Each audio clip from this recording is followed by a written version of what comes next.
Exercise 3.1 third sum. If a cos theta minus b sin theta is equal to c, show that அப்படின்னு சொல்லி ஒரு expression கொடுத்துருக்காங்க. So first நம்ம given எழுதிக்கலாம். given என்ன அப்படின்னா a cos theta minus b sin theta is equal to cன்னு கொடுத்துருக்காங்க. நம்மளோட ஆன்சர்ஸில் பாருங்கள் a square b square c square அப்படின்லாம் இருக்கு இல்லையா. அப்போ நம்ம என்ன செஞ்சுக்கலாம் அப்படின்னா இந்த ஈக்குவேஷனை ஸ்கொயர் பண்ணிக்கலாம். ஓகேவா?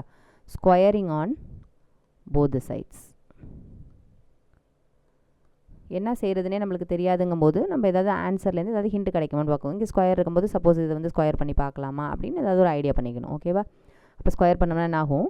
a cos theta minus b sin theta the whole square is equal to c square. இது என்னது? a minus b whole square. அப்படியே எக்ஸ்பேண்ட் பண்ணிக்கோங்க.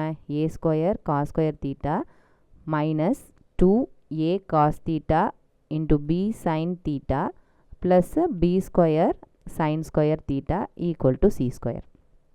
நெக்ஸ்ட் என்ன செஞ்சுருக்காங்க அப்படின்னா அந்த ஆன்சர்னுடைய லெஃப்ட் ஹேண்ட் சைடை பாருங்கள். a cos theta plus b sin thetaன்னு இருக்குது. ஓகேவா?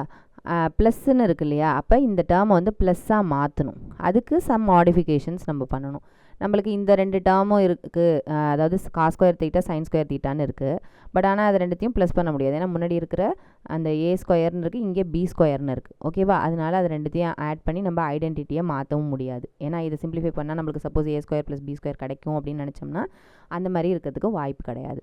அதனால் இதில் ஒரு சின்ன மாடிஃபிகேஷன் வேறு ஏதாவது பண்ணலாம் அப்படின்னா a ஸ்கொயர் இன்ட்டு நம்மளுக்கு ஒரு ஐடென்டிட்டி தெரியும் இல்லையா. எப்பவும் போல் cos square theta plus sine square theta is equal to 1ன்னு தெரியும் இல்லையா. அதுலேருந்து நம்ம என்ன செஞ்சுக்க போகிறோம்? இந்த காஸ் ஸ்கொயர் தீட்டாங்கிறதுக்கு பதிலாக 1 மைனஸ் சைன் ஸ்கொயர் தீட்டான்னு எழுதிக்கலாம். ஓகேவா? இதை எப்படி எழுதிக்கிங்க அப்படின்னா 2a இங்கே இருக்கிற பியும் சேர்த்து எழுதிங்க. 2ab cos theta sine theta plus இங்கேயும் என்ன செஞ்சுக்கிறோம்? b ஸ்கொயர் இன்ட்டு இந்த சைன் ஸ்கொயருங்கிறது என்ன செஞ்சுக்கலாம்? 1 மைனஸ் காஸ் ஸ்கொயர் தீட்டா. இப்போ என்ன ஆகிடும்? நம்மளுக்கு a ஸ்கொயர் தனியாக டேர்மாக கிடச்சிரும், b ஸ்கொயருங்கிற டேர்ம் வந்து தனியாக கிடச்சிரும். ஓகேவா? தனியாக பிரித்து எடுத்துக்கலாம். நம்மளுக்கு ஆன்சருக்கு a ஸ்கொயர் b ஸ்கொயர்னு தனித்தனியாக கிடைக்குது இல்லையா. இப்போ இதை உள்ளே மல்டிப்ளை பண்ணும்போது நம்மளுக்கு தனித்தனியாக பிரிஞ்சு கிடைக்கும் நம்மளுக்கு. ஓகேவா? ஈக்குவல் டு ரைட் ஹேண்ட் சைடில் இருக்கிற c ஸ்கொயர். இப்போ இந்த a ஸ்கொயரை உள்ளே மல்டிப்ளை பண்ணிக்கிங்க. a square minus a square sine square theta minus 2ab cos theta sine theta plus இந்த b ஸ்கொயரை உள்ளே மல்டிப்ளை பண்ணிக்கங்க. b square minus b square cos square theta equal to c square. ஓகேவா? நம்மளுக்கு இந்த காஸ் தீட்டா சைன் தீட்டா டேர்மை தவிர மீதி இருக்கிற டேர்ம்ஸ் மாதிரி இருக்கிறதெல்லாம் என்னது? ரைட் ஹேண்ட் சைடு நம்ம கொண்டு போயிடணும். அப்போ இந்த a ஸ்கொயர் b ஸ்கொயர் அதெல்லாம் என்ன செஞ்சுக்கலாம்? நம்ம ரைட் ஹேண்ட் சைடு எடுத்துகிட்டு போயிடலாம். அப்போ ரிமைனிங் என்ன இருக்கும்? Minus a square sine square theta minus 2ab cos theta sine theta minus b square cos square theta equal to c square. இங்கே ரைட் ஹேண்ட் சைடில் இருக்க c ஸ்கொயர், இங்கே a square b square positive டேர்ம்ஸாக இருக்குது. Right hand சைடில் எடுத்துகிட்டு போகும்போது minus a square minus b ஸ்கொயர்னு ஆகிடும்.